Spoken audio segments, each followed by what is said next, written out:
अस्सलामुअलैकुम, good morning, सुबह गुड बखैर। Morning everybody.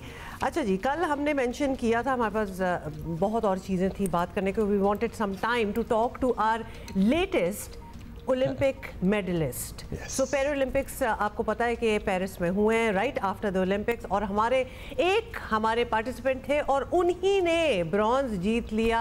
सो अब हमारे कितने हो गए इस साल के? 2 हो गए और ना उनका नाम है हैदर अली, और माशाल्लाह ये हर साल जब गए हैं कोई ना कोई मेडल किसी न किसी मुकाबले में ज़रूर लाए हैं, और इस मरतबा ब्रॉन्ज मेडल इन्होंने डिस्कस थ्रो में लिया है। Haider Ali would be with us in Geo Pakistan today, और उनका ये जर्नी माशाल्लाह अब तक इतना सक्सेसफुल कैसे है, क्या राज है, कैसा महसूस करते हैं हर दफा जब ओलंपिक मेडल जीतते हैं? हाँ, मतलब पिछली बार जो टोक्यो में था उसमें भी इन्होंने जीता था। ये कुछ विजुअल्स हम आपके साथ शेयर कर रहे हैं बिकॉज भाई हमारे मेडलिस्ट वापस आए और उनका कोई ज़बरदस्त किस्म का इस्तकबाल ना किया जाए ये हो नहीं सकता, बिकॉज अब इतनी अवेयरनेस भी अल्हम्दुलिल्लाह, bye the way thank you. Tokyo में तो गोल्ड जीता था, उससे पहले हाँ सिल्वर था, उससे पहले एक और ब्रॉन्ज मतलब था। हमने मेडल तो लाना ही लाना है, बेशक कोई भी मेडल हो। तो ये कल जब आए हैं तो उनको फूलों के हार पहनाए गए हैं and everybody wanted to meet him.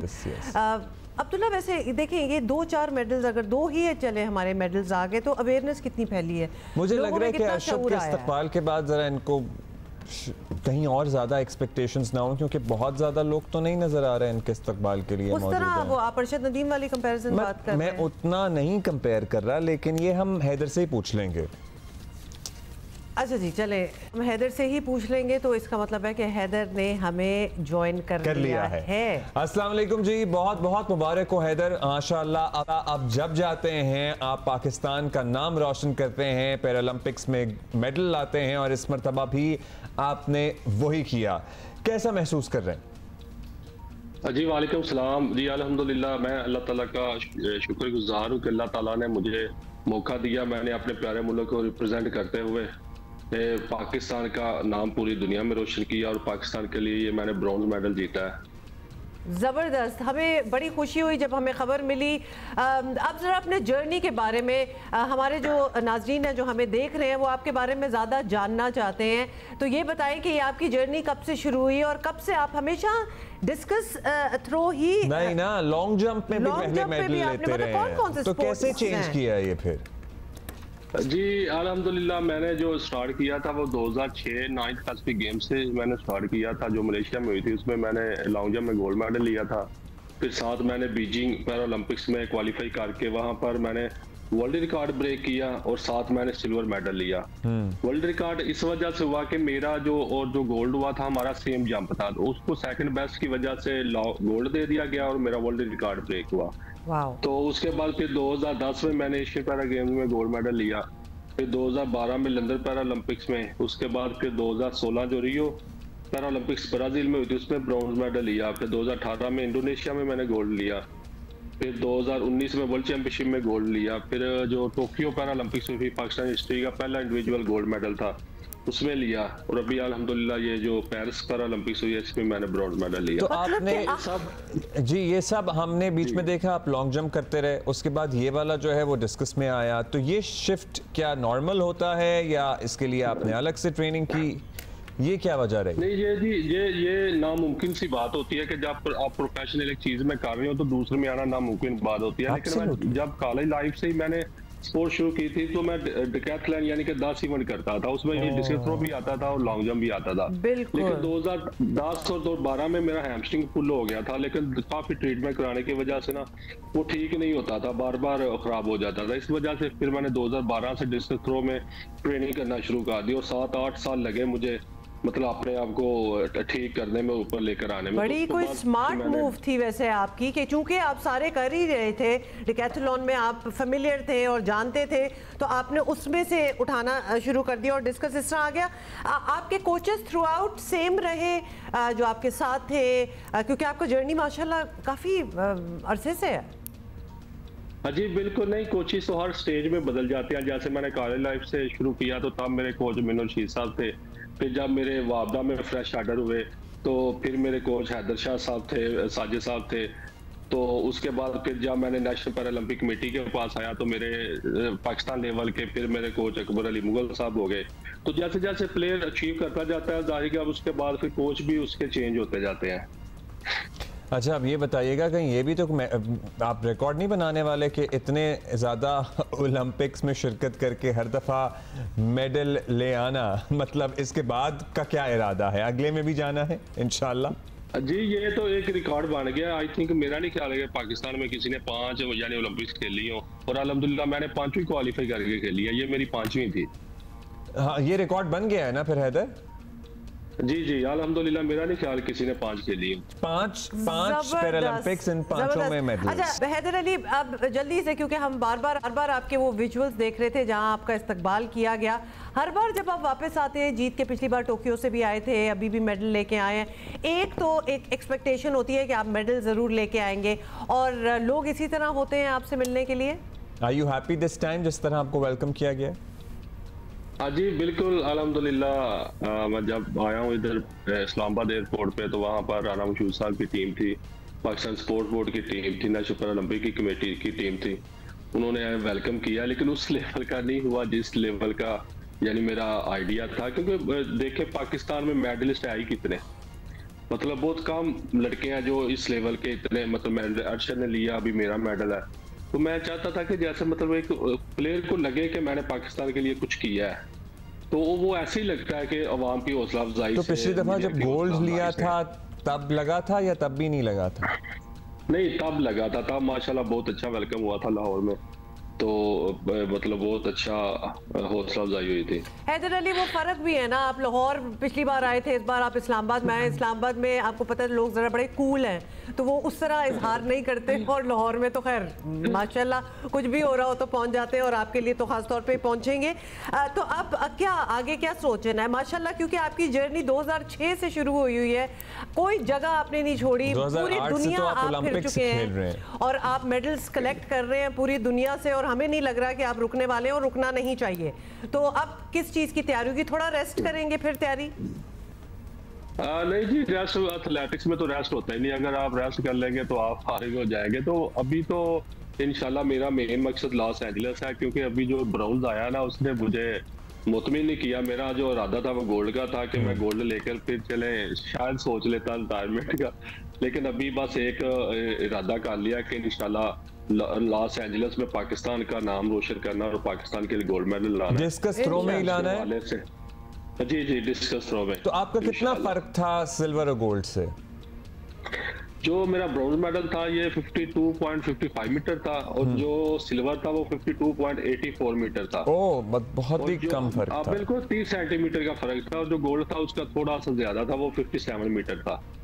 अच्छा 57 मीटर था। गोल्ड का जरा ज्यादा फर्क था, लेकिन हमें कोई शक नहीं है कि आप इतना डिफरेंस जो है वो तो आराम से आप पूरा कर ही सकते हैं। बेस्ट थ्रो कितनी है हैदर अली?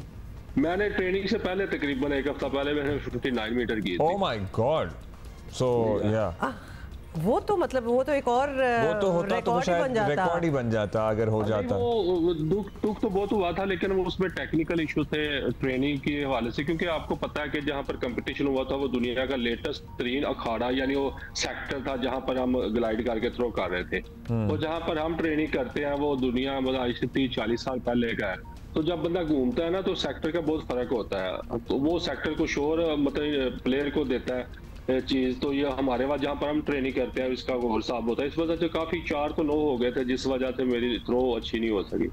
अच्छा खैर चले, कभी हो जाता है, और इंशाल्लाह आपका इतनी जज्बा इतनी डिटर्मिनेशन है कि आपको अभी भी पता है कि आपने आगे जाके क्या करना है। एक विजुअल हमारे सामने है, कुछ शॉट्स जहां काउंसलेट में आपका इस्तकबाल भी किया गया, साथ और ओलंपियंस भी थे, अरशद नदीम भी थे, इसके बारे में बताएं। जी माशाल्लाह, जो एम्बेसडर साहब हैं उसमें पाकिस्तान एम्बेसी में फ्रांस में, उन्होंने बहुत अच्छा वेलकम, आसिम इफ्तिखार साहब, तो उन्होंने बड़ा अच्छा वेलकम किया। मेरा इवेंट लाइव आके देखा, मेडल सेरेमनी देखी, फिर घर पे उन्होंने डिनर दिया। उसके बाद फिर एम्बेसी में जितने हमारी पाकिस्तान कम्युनिटी थी सबको सब आए, बड़ा अच्छा वेलकम किया। और अर्शद भी पेरिस में गया हुआ था, वो भी स्पेशली मेरे लिए मतलब मेडल को सेलिब्रेट करने के लिए मेरे पास आया। तो मुझे बड़ा अच्छा फील हुआ, क्योंकि एक मकसद होता है मेडल लेना, और दूसरा मकसद होना कि आप मेडल जिस मुल्क के लिए ले रहे हैं वो मुल्क के लोग आपके लिए क्या कर रहे हैं। तो ये देख के बड़ी खुशी होती है कि जब सारे आपके हौसला अफजाई के लिए इकट्ठे होते हैं, आपकी हौसला अफजाई करते हैं, तो इससे बहुत अच्छा फील होता है। अच्छा, जो टर्म अभी आपने यूज़ की कि जो फैसिलिटी आपके पास मौजूद है, वो जो दायरा सा है जिसमें आप थ्रो कर रहे होते हैं, हमारे यहाँ बहुत पुराना है, तो हम यहाँ ज़रूर हुकाम की जो बोर्ड है उसकी तवज्जो दिलाना चाहेंगे कि अगर वो ज़रा अपग्रेड कर दें तो आपको लगता है कि लॉस एंजलिस में आपके चांसेस बेहतर हो जाएंगे फॉर गोल्ड। अच्छा, और साथ ये भी हैदर अली बता दें कि ये अगर ये हम करना भी जाएं, हुकाम को हम कह तो रहे हैं, तो ये क्या बहुत महंगी चीज़ है, इनमें बहुत खर्चा आता है ये ऐसी फैसिलिटीज़ बनाने में? नहीं, खर्चा तो नहीं आता, लेकिन जिस तरह मैं सोच रहा हूँ, जैसे मेरे जितने कंपटीटर है सबकी अब्रॉड में ट्रेनिंग हुई थी। मतलब कोई जर्मनी से क्या आया था, कोई कनाडा से, कोई अमेरिका से, कोई कहीं से। जब आपने कम्पीट उनके साथ करना है तो आपको भी अच्छे लेवल की ट्रेनिंग, अच्छे लेवल के ये सहूलियात मिलनी चाहिए। तो जाहिर बात है, अगर मैं उनसे कम्पीट करूंगा तो मैं भी ये सोचता हूँ मेरी ट्रेनिंग किसी ऐसे मुल्क में हो, यूरोप में अच्छे मुल्क में हो, ताकि मैं नेक्स्ट उनसे अच्छी तरह कम्पीट कर सकूँ।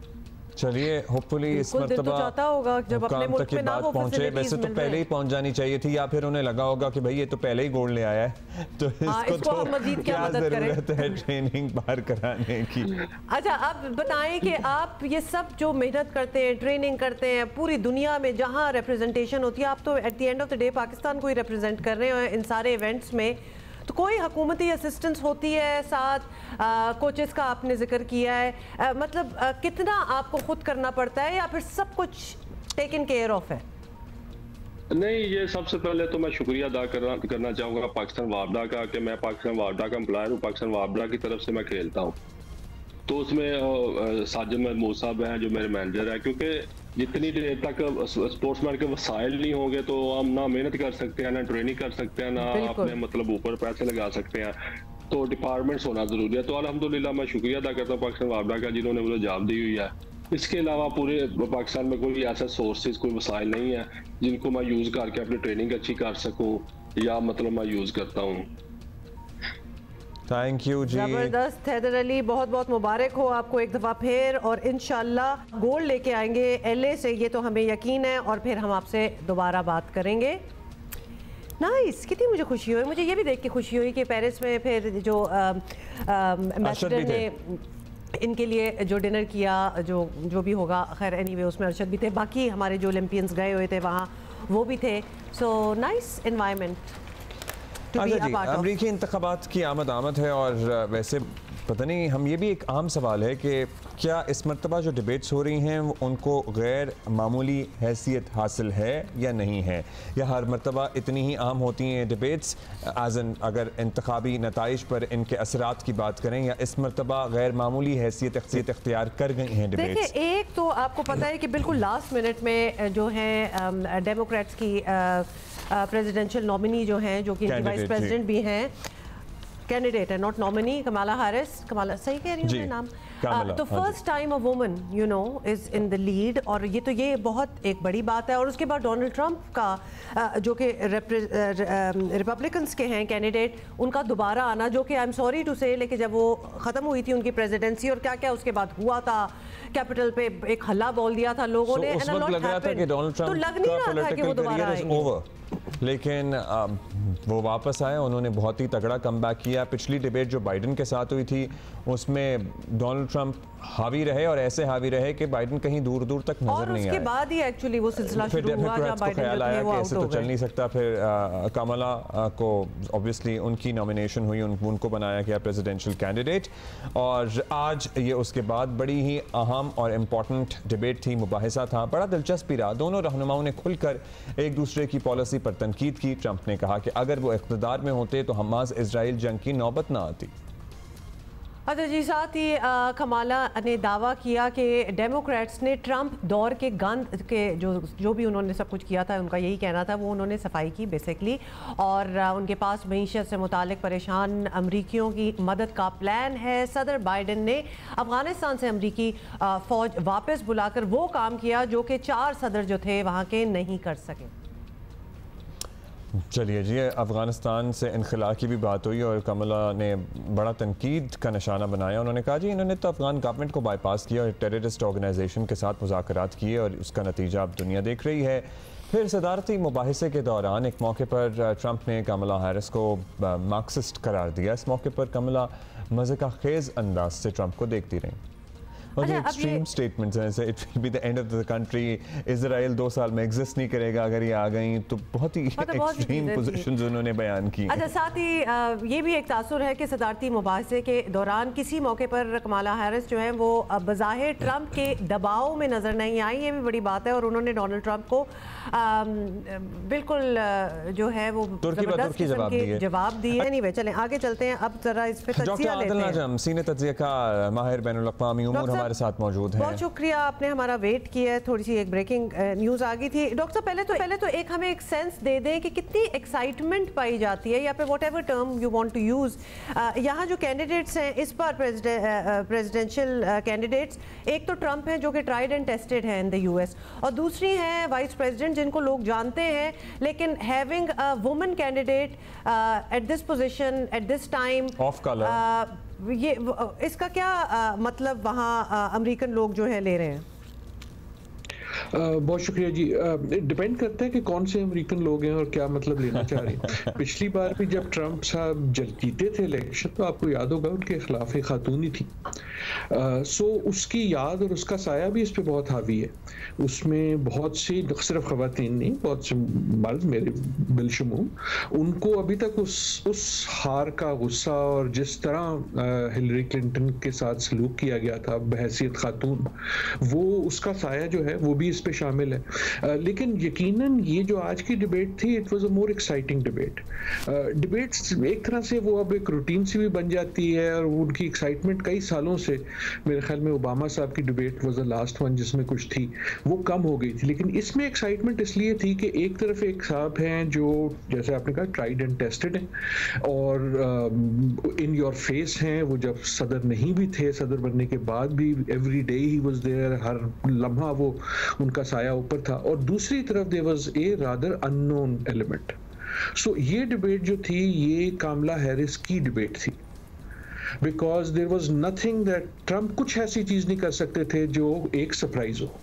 वो कोई ऐसी बात कर ही नहीं सकते जो सरप्राइज हो, वो सवाए खामोश रहने के जो वो नहीं रहे। लेकिन कामला हैरिस इन अ वे जो उनके हामी हैं उनके लिए भी अननोन थी। सवाल ये था कि यार ये खातून है कौन, what does she stand for, क्या ये प्रेसिडेंशियल लगेंगी, क्या ये ट्रंप की जो बुलिंग होगी उसका जवाब दे सकेंगी। और आपने देखा कि वो तैयार होके आई थी इससे पहले कि वो बुली करते हैं, इन्होंने बुली करना शुरू कर दिया। सो एक तरह से मतलब या एग्रेसिव होना शुरू कर दिया। So there was a lot of anticipation, even जो ट्रंप के हामी थे उनमें भी, कि देखें कि यार ये है कौन। और मेरे ख्याल में कल से हम ये देखेंगे कि, और बल्कि आज रात से ही ये देख लिया है कि जो कैंपेन है वो एक तरह से गियर अप हो जाएगा। नाइट्स आर आउट हमने डिबेट में देखा कि अब मेरे ख्याल में इसमें काफी अगलीनेस आएगी दोनों तरफ से। अच्छा, ये मुकाबला आपको बराबर, पिछली दफा तो बड़ा ही बराबर का नहीं था, ट्रंप हावी थे जो बाइडन पे, इस मरतबा आपको बराबर का मुकाबला लगा या आपको लगा कामला का पलड़ा भारी रहा मुतअद्दिद मौक़ों पर? क्योंकि ये तज्जिया भी किया जा रहा है कि उनकी बरतरी रही इस डिबेट में। जी बिल्कुल, मेरे ख्याल में एक तरह से रही। मेरे ख्याल में डिबेट्स को जीतते हारने में नहीं देखना चाहिए। पिछली बार तो ये हुआ था कि वो जो एक हमारे सदर साहब हैं वो मतलब इतने लागर नजर आए, इतने ज़ईफ नजर आए कि he kind of gave it up. लेकिन मैं जो कहता हूँ ना, ये मुकाबला नहीं होता, मुकाबला जो है वो 5 नवंबर को ही होगा। ये उस मुकाबले के रास्ते की बहुत सारी चीजें हैं। जिस तरह क्रिकेट में कोई एक ओवर नहीं होता, कई ओवर इंपॉर्टेंट हो जाते हैं, लेकिन फैसला फिर भी आखिर में होता है। तो मैं आज बहुत सवाल पूछा जाता है जीता कौन है, I think that's an irrelevant question in the sense. जीतने वाली बात तो चलें हम आपसे नहीं पूछेंगे डॉक्टर साहब, लेकिन ये जरूर बताइएगा कि वो उन वोटर्स के लिए हु आर अनडिसाइडेड, जो शायद पहली वाली टेन्योर ऑफ ट्रंप से खुश ना हो और ये इनको जो अब उनके अपोजिंग हैं कमला हैरिस उनको भी ना जानते हो, तो उनके लिए तो ये डिबेट काफी मायनेखेज होगी। और मेरी पहली भी बात का मतलब ये नहीं था कि अनइम्पोर्टेंट होती, लेकिन इसकी इंपॉर्टेंस ही ये होती है कि वो जो डिसाइड नहीं कर सका, या वो जो पिछली डिबेट के बाद जो बाइडेन का और डेमोक्रेट सपोर्टर था जो हिम्मत हार गया, क्या कामला हैरिस उनको वापस ला सकेंगी? इन डिबेट्स में मेरे ख्याल में ऐसा नहीं होता कि जो ट्रंप का हमायती है वो कामला हैरिस की तरफ नहीं चला जाएगा। बिल्कुल बिल्कुल। जो ट्रंप का अपोनेंट है वो जो मर्जी कर ले कामला हैरिस, वो उस तरफ नहीं चले जाएंगे। लेकिन in the middle there is a lot. तो और ये भी बता दें कि क्या इसमें, क्योंकि हमारे पास टाइम कम है डॉक्टर साहब, कि इसमें उन्होंने अपनी बात जमा दी कमला हैरिस ने, मतलब that she is a worthy candidate. क्योंकि पिछली दफा तो ये लग रहा था Democrats don't stand a chance. इस वक्त आपके पास आई थिंक उनकी सबसे बड़ी फतह ये है कि she came out standing. Right, उन्होंने she got under Trump skin. एक वो वोटर है जो इस वक्त सियासत से उसका दिल उठ गया है, खुसूसन गजा और फलस्तीन के मसले पे। उसको ना उन्होंने जीतने की कोशिश की और ना शायद जीत सकती हैं। आपने देखा कि दोनों जो है वो एक लव फेस्ट में हैं इजराइल के साथ, एक से एक बढ़ के। और ये एक तरह से फैसला इसलिए करेगा कि क्या बहुत से वोटर ऐसे होंगे, इंक्लूडिंग मुसलमान, इंक्लूडिंग खुसूसन यंग वोटर, जो इस वक्त इतने फ्रस्ट्रेट हो चुके हैं कि वो कहेंगे यार दोनों जाएं बाहर में, मैं किसी को नहीं देता। और अगर वो हुआ तो it will affect Kamala Harris adversely, लेकिन इस वक्त game advantage Kamala Harris. Alright, interesting. बहुत शुक्रिया डॉक्टर आल नजम, आपसे फिर बात करेंगे। इस पर is a lot to understand. और आपको पता है अमेरिका में जब इलेक्शंस हो रहे हो तो पूरी दुनिया की नजरें तो होती हैं, because invariably it affects the rest of the world too. अच्छा जी, मूविंग ऑन, और जरा अपने वापस घर पे आ जाते हैं। और हमारे अपने मसले बड़े हैं, तो आपको बताएं भी हमारे क्या मसले हैं। एक तरफ ये मसले हैं और दूसरी तरफ हमारी इकोनॉमी के भी मसले हैं। मतलब इकोनॉमी, हमारी पॉलिटिक्स, हमारे क्रिकेट, हमारे माशाल्लाह होनी चाहिए। हमारा जो ज़ाहिर है प्रोग्राम है वो भी उस पर कोई आगे कब बात बढ़ेगी उसके हम सभी मुंतज़िर हैं।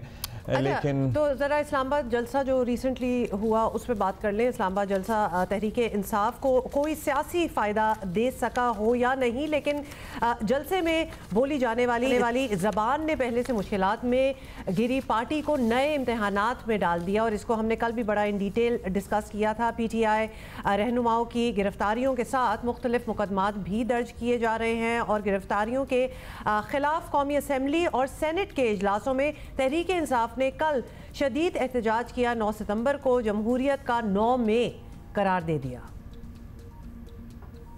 9 मई में जो गलत हुआ वो गलत था। कल रात जो हुआ है वो पाकिस्तान की जमहूरियत का 9 मई था। 10 सितंबर 2024 पाकिस्तान की जमहूरी तारीख में एक काले बाप के तौर पे याद रखी जाएगी। कल रात जिसने पार्लियामेंट पर दावा बोला है, जहां से ऑर्डर आया है, अगर आर्टिकल 6 लगाना है तो इन पे लगाओ, इन पे लगना चाहिए। अरकान असम्बली की गिरफ्तारी पर स्पीकर अयाज सादिक नाराज हुए। गिरफ्तार अरकान के प्रोटेक्शन ऑर्डर जारी कर दिए। साथ ही गिरफ्तार करने वालों के खिलाफ मुकदमात बनाने का भी ऐलान किया। हुकूमती बेंचेस ने का मौक़िफ़ था कि PTI अपना बोया हुआ काट रही है। वज़ीर दिफा ख्वाजा आसिफ को अली मोहम्मद खान की बातें महज रंगबाजी दिखाई दी। ये कहा जाए कि मैं पश्तूनों का लश्कर लेके पंजाब पे हमला आवर हूँगा, तो इस किस्म के अल्फाज कल रात का रिएक्शन जो है उसकी जस्टिफिकेशन दे देते। ये सारे वाक़यात को इसको बैकड्रॉप में देखना चाहिए। कल रात अगर यहाँ पे कुछ हुआ है तो उस बैकड्रॉप में देखें। इन्होंने ज़मीर बेच दिए हुए हैं, इन्होंने ज़मीर बेचे हुए हैं, ये ज़मीर फरोश हैं। अली साहब आपको पूरा मौका दिया था। ये उस कबीना में शामिल था जिसने मेरे ऊपर आर्टिकल 6 लगाया, इसने उसके हक में वोट दिया हुआ है। ये रंगबाजी कर रहे हैं और कुछ नहीं कर रहा, ये रंगबाजी कर रहे हैं। ये नफरत की सियासत, इंतकाम की सियासत, तकसीम की सियासत, हम पहले भी इनको समझाते थे कि ये सियासत मत करें, ये बीज जिन्होंने बोए हैं फसल भी यही काटेंगे। तो मैं तो तब भी इनको कहता था कि संभल कर चलें, मगर इनको हमारी बात समझ नहीं आती थी। अच्छा जी, कौमी असम्बली के साथ सेनेट इजलास भी दोनों जानिब से तपते हुए बयानात का तंदूर बना रहा और हुकूमती और तहरीक इंसाफ के अरकान ने एक दूसरे पर फिर से ताबड़तोड़ गोले फेंके। अच्छा चले, फैसल वाउडा को देखें, आपको इस टर्म की एक वो शक्ल नजर आ जाएगी। मेरी बात बात टाइम्स होती हैं जो आप बोलें बयान करें तो उनकी ना एसेंस आपको फील होता है, जैसे कि ताबड़तोड़ हमले और जो करना। इसका मतलब है ना उसके लिए ताबड़तोड़ ही चाहिए था एक वर्ड। फैसल वाउडा वज़ीर आला खैबर पख्तूनख्वा गंडापुर पर गरजते बरसते रहे। देखें, गंडापुर को मैं कहता हूं आप आए, आपकी जुल्फों की कसम, आपकी लट से लिटा के आपको बताएंगे हम। पंजाब आए, सिंध आए, इस्लामाबाद आए, एक दफा आए, ढोलबाजों के बगैर लिटाएंगे, जुल्फों से लिटका के लिटाएंगे और बताएंगे आपको कि मिस्टर गंडापुर से मिसेस गंडापुर नहीं, मिस गंडापुर के साथ मिठाई का टोकरा भी देंगे। हमने जुल्फों का टर्म ना सिर्फ मोहब्बत में ही सुना था कि किसी की जुल्फों का जिक्र हो रहा हो। और जुल्फों, और हमने तो लट उलझी तक की बात सुनी थी। वो कह रहे हैं सारी चीजें बड़ी रोमांटिसाइज होती थी, लट से लिटाएंगे। तो अब ये गैर मुनासिब बात है वैसे। और आपने मजीद उसको रीइटरेट कर दिया। अब दिलचस्प बात यह है कि अली अमीन गंडापुर ने जलसे में जो कहा बानी पीटीआई ने, कल उस पर अपनी हिमायत की मोहर सब्त कर दी। हालांकि कल सुबह के प्रोग्राम में बैरिस्टर सैफ हमारे साथ लाइव थे और वो बारहा मुतअद्दिद दफा ड्यूरिंग दैट इंटरव्यू ये कहते रहे कि अली अमीन को ये बातें नहीं करनी चाहिए थी, अली अमीन को ये बातें नहीं करनी चाहिए थी, उन्होंने लाइंस क्रॉस की हैं। ये बात हमने कल लाइव प्रोग्राम में डिस्कस की है खैबर पख्तूनख्वा हुकूमत के तर्जुमान के साथ। लेकिन उसके बाद जब इमरान खान ने मोहर सब्त की तो फिर अली अमीन गंडापुर के बयानात पर सब डट गए और ये सब कुछ हुआ। हाँ, लेकिन खान साहब ने डरपोक करार दे दिया for everybody who had apologised. तो ये भी एक फिर सवाल है कि इट वाज इंडोर्स्ड, तो उसकी इंडोर्समेंट भी थी। शौकत यूसुफजई साहब हमारे साथ मौजूद हैं, सीनियर रहनुमा पीटीआई के। शौकत साहब शुक्रिया। शौकत साहब, अब लाहौर जलसे का भी इंदिया जो दिया गया था, जो ऐलान किया गया था, यही कहा गया है कि हर सूरत होगा, यानी हालात मजीद ख़राब होंगे, आप लोग लाहौर के लिए निकलेंगे, फिर वही अफरा तफरी होगी, आंसू गैस होगी, पथराव होगा, मुल्क पहले ही किसी स्टेबल सूरत हाल में तो है नहीं। बहुत शुक्रिया।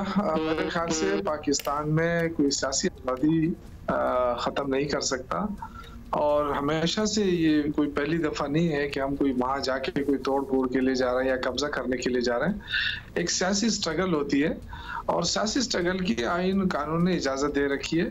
हुकूमत बिला वजह रुकावटें खड़ी ना करे। अगर हमने वहाँ जलसा करना है तो हमें फैसिलिटेट करें, जलसा हो जाएगा, पुरअमन जलसा करेंगे। लेकिन ये नहीं हो सकता कि आप अपने दौर में तो आपने जलसे भी किए, धरने भी किए, मार्चेस भी किए और हमने आपको कुछ भी नहीं कहा, और आज अगर हम धरना करने जा रहे हैं, जलसा करने जा रहे हैं तो आपको तकलीफ होती है, आप रुकावट। सर हुआ पता है क्या है कि 8 सितंबर को जो जलसा हुआ है उसमें बहुत सी, उसमें एक नहीं मुतअद्दिद बातें ऐसी हो गई जिसकी वजह से शायद अब तकलीफ ज्यादा हो। देखिए, वजह भी उसकी यही रही है कि एक तरफ आपने एनओसी दे दी और उसके बाद आपने रुकावटें खड़ी की, एक ही रास्ता दिया, 40 किलोमीटर आपने शहर से दूर जलसा रखा, वो सारी चीजें हम मान गए। लेकिन उसके बावजूद रुकावटें खड़ी करने का क्या मकसद हो सकता था? यही कि खौफ है ना, हुकूमत को खौफ है क्योंकि इनके पाँव तो जमीन पे है नहीं, अवाम इनके साथ है नहीं, तो इनको ये खौफ रहा है कि ये तो इतनी बड़ी स्ट्रीट पावर रखते हैं और ये अगर दावा बोलते हैं, हम दावा नहीं बोलते, हम पुरअमन लोग हैं, हम जमहूरी लोग हैं और हमने हमेशा साबित किया है। लेकिन अगर हुकूमत खामखा पंगे लेती है तो जाहिर है फिर वर्कर इश्तिहाल आता है, वो इश्तिहाल, और हुकूमत चाहती है कि इश्तिहाल आए, हुकूमत चाहती है कि कोई ऐसे वाक़यात हों जिसकी वजह से पीटीआई को दबाया जा सके। लेकिन देखिए, ये इससे हालात ख़राब हो जाते हैं। पीटीआई का वर्कर दबने वाला नहीं है, ये जहन में रख ले। ये कोई वो बर्गर फैमिली नहीं है, या जो जिस जमाने में कहा जाता था कि जी ये बर्गर लोग हैं, ये वो नहीं है। अब ये एक बहुत बड़ी स्ट्रगल से गुजर वर्कर तो चलें ठीक है, वर्कर का इश्तिहाल तो आप लोग मैनेज कर लेंगे। वजीर आला के अगर इश्तिहाल की बात करें तो उनकी इश्तिहाल अंगेजी फिर कहां तक पहुंची? शौकत साहब, आपने एक टर्म यूज किया है कि हुकूमत पंगे लेती है, तो अब जब जो वर्ड्स, जो चॉइस ऑफ वर्ड्स इस्तेमाल हुई है, जो सेंटेंसेस, जो इंसिनुएशंस सीएम केपी ने भी किए हैं, वो भी तो पंगा ही हुआ ना एक तरह से। तो वो कहेंगे जी हम भी अगर पंगा कर रहे हैं, तो ये एक राइल अप करने वाली एक माहौल को, जिसको आपको पता है कि इसका आपको रद्द अमल भी मिलेगा आगे से, एक रेसिप्रोकेशन भी होगी, तो ये तो गिव एंड टेक वाली बात हो गई। फिर जितना वो कर रहे हैं उतना आप भी कर रहे हैं। देखें, तकरीरें, आपको पता है कि जब जलसे होते हैं तकरीरें होती हैं इस तरह, नहीं रोचक साहब, इस तरह नहीं होती वैसे, और होनी चाहिए भी नहीं है, क्योंकि जब आपके सामने हजारों का क्राउड होता है तो हजारों का क्राउड, फिर जाहिर है वो इंडिविजुअल उस तकरीर का क्या असर ले, उस पे आप गारंटी नहीं ले सकते।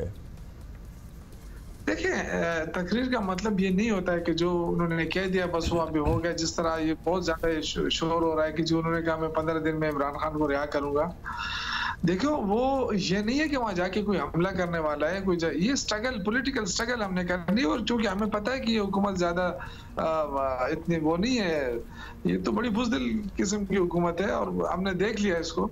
अगर एक दो जलसे और किए हमने तो ये तो नहीं टिक सकेगी, ये तो खुद भागेंगे। तो उस सेंस में हमने कहा है, और वो उसको गलत पोर्ट्रेट किया क्योंकि उस वक्त कुछ मीडिया ऐसा था जो एक तो उस जलसे को दिखा भी नहीं रहा था, और कुछ सहाफ़ी ऐसे थे जो कमरों में बैठकर ये कह रहे थे कि ट्वीट कर रहे थे कि जी जलसा नाकाम हो गया, जबकि जलसे में तो लोगों की इतने ज्यादा बड़ी तादाद थी कि जगह ही नहीं थी, लोग 20 किलोमीटर दूर सड़कों के ऊपर खड़े थे। तो उसके ऊपर अली अमीन गंडापुर साहब ने उन सहाफियों से कहा था कि आप सहाफी नहीं है, तो उस पर शायद लोगों ने ये समझे कि वो हर सहाफी को कह रहा है, उस सहाफी उनके दोस्त। सर अब ये एक्सप्लेनेशन तो नहीं हो सकती ना, जलसे में खड़े हुए कारकुन तो नहीं पता कि कौन सहाफी है कौन नहीं है। जब सहाफियों को टाउट कहा जाएगा और अलकाबात दिए जाएंगे तो पीछे खड़ा हुआ कैमरामैन उसको आपका कोई कारकुन दो ठुड्डे भी मार देगा तो आप कुछ नहीं कर सकते। You also have to understand this, क्योंकि अब आप कोई नौ आमूस पार्टी तो नहीं है, अब आप एक मचोर सियासी जमात हैं और एक वजीर आला सूबे का खड़ा हुआ है ये बातें कर रहा है। देखें ये जो मेचोर है ना, जिन्होंने मुल्क का बेड़ा गर्क कर दिया, जो 5-5 बारियां लेने के बाद भी आज भी रो रहे हैं, कचकोल फिरा रहे हैं, ना IMF उनकी बात मान रहा है, तो ये देखें हम मुल्क को किस तरह ले जा रहे हैं। और हम खामोश होकर बैठ जाएं कि जी हम शरीफ लोग हैं। देखिए हमने इस मुल्क को भी देखना है, हमारा मुल्क डूब रहा है। अगर कोई नहीं मान रहा है तो बदकिस्मती है। ये जिस अंदाज से ये मुल्क चलाना चाहते हैं, जिस अंदाज से देखें इस वक्त गिरावट कितनी आ गई है रुपए की, डिवैल्यू हो गया हमारा पैसा, सरमाया सारा बाहर जा रहा है, सरमायाकार भाग रहे हैं और हुकूमत को फिक्र ही नहीं है। उनको सिर्फ एक फिक्र है कि PTI को कैसे रोका जाए। भाई आप मुल्क के लिए भी सोचें ना, आप हमें पता है कि ये मुल्क के लिए नहीं सोच रहे हैं, हमें पता है कि ये लोग भागने वाले हैं, तो हम कैसे खामोश रह जाए? कल यही आवाम है, यही हमारा गला पकड़ेगी कि जी आप कैसे अपोजिशन में थे, आपने क्यों नहीं आवाज उठाई? तो देखिए हम तो वतन लोग हैं, हमें गद्दार कहा जा रहा है, हमें इंतशारी कहा जा रहा है। तो अगर अली अमीन गंडापुर साहब ने एक तकरीर कर ली, तो ऐसी 100 तकरीरें नवाज शरीफ ने की हैं, आप उठा के उसकी तकरीरें तो देखें ना। वो जब मुशर्रफ साहब को वो कह रहा था कि इसको बाहर ले जाओ या पाकिस्तान में ना उतारो, क्या वो हमारी फौज का जनरल नहीं था? लेकिन वो कौन उससे पूछे?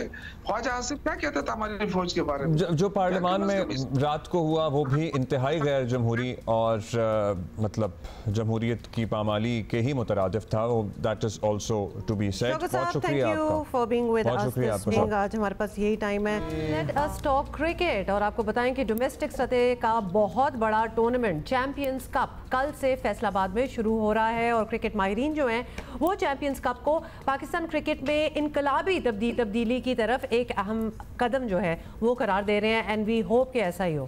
PCB टूर्नामेंट में शरीक 5 टीमें, उनके मेंटर्स और सबसे बढ़कर पाकिस्तान की क्रिकेट लविंग नेशन को बड़ी उम्मीदें हैं कि चैंपियंस कप से पाकिस्तान क्रिकेट को ऐसे स्टार्स मिलेंगे जो पाकिस्तान क्रिकेट के मसाइल हल कर सकेंगे, हमें इस भंवर से निकाल सकेंगे। पाकिस्तान टीम के खिलाड़ियों के लिए भी चैंपियंस कप अपनी फिटनेस साबित करने, फॉर्म बहाल करने का बड़ा अच्छा एक प्लेटफॉर्म है। चैंपियंस कप की खास बात यह है कि इसमें तमाम स्टार्स क्रिकेटर्स एक्शन में नजर आएंगे, फिर यंगस्टर्स भी होंगे। फिर आपको पता है हमारा T20 का एक इस्टेब्लिश हो गया फॉर्मेट जी, हमारा PSL है, ज़बरदस्त है, धमाकेदार है, बड़ा हम धूम धड़के के साथ करते हैं, खेलते हैं, जीतते हैं। उसके अलावा हमारे पास वनडे का ये जो अब चैंपियंस कप लीग की सूरत में आ रहा है, this can be another successful brand. It has everything what it takes to be there. And if nothing else, it's a lot of cricket. People love watching cricket और हमारी अपनी टीमें, हमारे अपने players and new ones as well. अच्छा जी, इनमें एक ऐसे मेंटोर हैं जो कि खिलाड़ी भी हैं उस टीम के। सरफराज अहमद हमारे साबिक कप्तान और डॉल्फिन्स के मेंटोर साथ मौजूद हैं जो कि बहैसियत खिलाड़ी भी मौजूद होंगे। साबिक कप्तान भी तो कहना ना, बिल्कुल हमारे साबिक कप्तान भी हैं। सरफराज थैंक यू, बहुत शुक्रिया आपने वक्त दिया। आप जब भी आते हैं हमें अच्छा ही लगता है आपसे बात करके।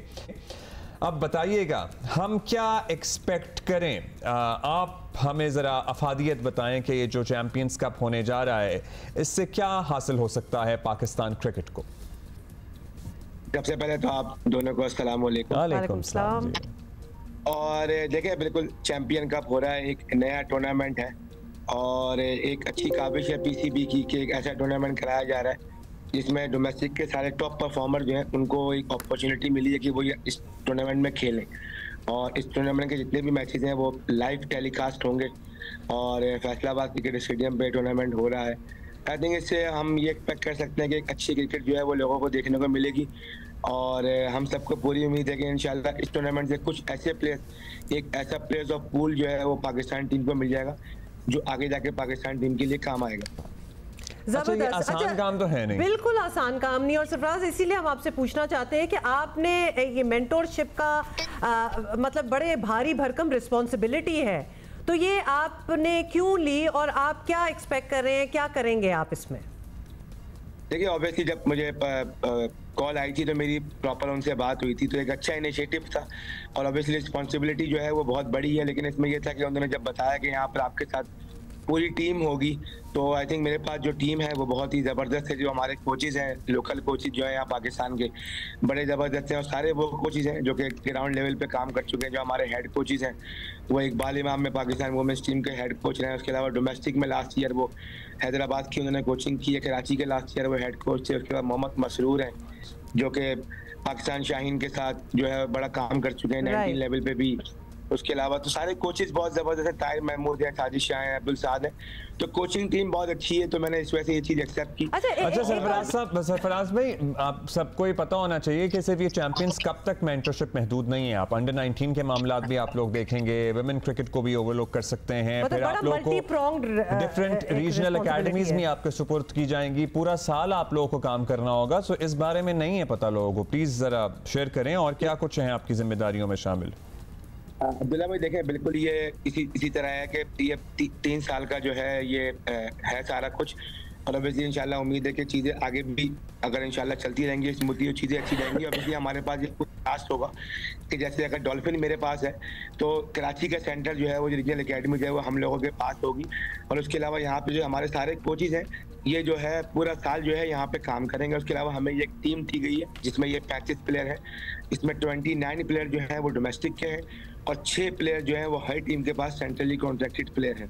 ये 35 प्लेयर होगा जिन पर पूरा साल काम होगा। ये टूर्नामेंट खेलेंगे, 3 टूर्नामेंट होंगे।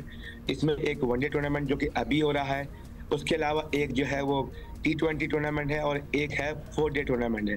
तो ये 3 टूर्नामेंट होंगे। उसके अलावा एक अंडर 19 की टीम जो है वो हम लोगों को दी जाएगी और उसके अलावा एक वुमेन्स की टीम दी जाएगी जिन पे जो है पूरा साल काम होगा। उनकी सारी चीज़ों पे, उनकी फिटनेस पे और जो उनकी टेक्निकल थिंग है, जो स्किल्स डेवलपमेंट है, वो सारी चीज़ें जो है इन पे काम होगा पूरे साल। जबरदस्त, कितनी लंबी फहरिस्त है। और ना सिर्फ ये बड़े ये लॉन्ग टर्म रिस्पॉन्सिबिलिटी है, पूरा साल की हम बात कर रहे हैं और कितने इसमें प्लेयर्स जो हैं जिनमें लड़कियों की भी टीमें डाल दें, अंडर 19 भी कर लें। ये भी बताइएगा सरफराज के अभी हम मेंटोर्स की लिस्ट देख रहे हैं, माशाल्लाह आपका नाम है, फिर हम वकार यूनुस से बात शुरू करते हैं, शोएब मलिक बीच में है, मिसबाहुल हक के हैं, मतलब the best of the best जिनको हम समझते हैं पाकिस्तान क्रिकेट का। कितना फ़ायदा आप देख रहे हैं कि अब 100% इनकी एनर्जीज जो हैं वो हमारी अगले परफॉर्मेंस पे जाएंगी? देखिए, मैं एक बात आपको बताऊं, जो आपने बिल्कुल नाम लिए ना, ये वो नाम है जिन्होंने पाकिस्तान के लिए 20-20 साल 25-25 साल जो है ना वो क्रिकेट खेली है और अपनी अपनी जगह पर पाकिस्तान के लिए बहुत ज़बरदस्त परफॉर्म किया है। आई थिंक बहुत अच्छा इनिशिएटिव है कि जितने भी जो हमारे प्लेयर्स हैं, स्पेशली देखें हर टीम में जो है ना वो 3 से 4 जो है वो अंडर 19 के करंट जो प्लेयर्स हैं वो मौजूद हैं, ठीक है। उसके अलावा कुछ सीनियर प्लेयर्स मौजूद हैं और कुछ जो जूनियर प्लेयर जो कि अभी डोमेस्टिक में 3-4 साल पहले हैं। तो आई थिंक बहुत अच्छा इनिशिएटिव है कि इन लोगों के एक्सपीरियंस से लड़के बहुत कुछ हासिल कर सकें। अगर आप देखें, मेरी अपनी बात कहें तो इनमें से कुछ लोग ऐसे हैं जिनके अंडर में कोचिंग में खेला हूँ और 2 प्लेयर ऐसे हैं जिनके एज अ कैप्टन उनके अंडर में खेला हुआ हूँ।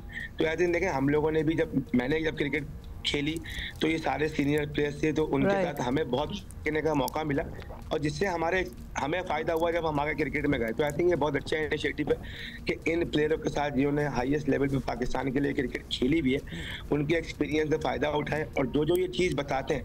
क्योंकि सबसे इंपॉर्टेंट है कि जो जूनियर बच्चे हैं अगर वो कुछ सीखना चाहते हैं तो अपने सीनियर प्लेयर से काफ़ी कुछ सीख सकते हैं।